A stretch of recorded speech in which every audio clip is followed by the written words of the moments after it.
به نام خداوند نور و خرد.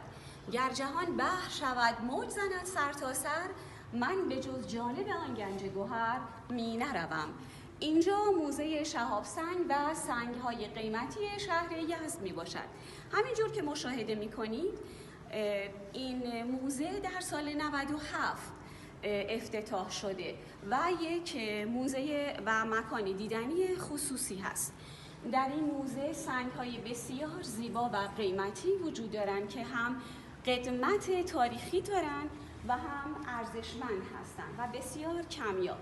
و یکی از جدیدترین شهاب سنگ‌های ثبت شده ایران در بولتن جهانی که در 1 می 2022 ثبت شده در این موزه قرار داره که همینجور که مشاهده می‌کنید این شهاب سنگ‌ها میباشند.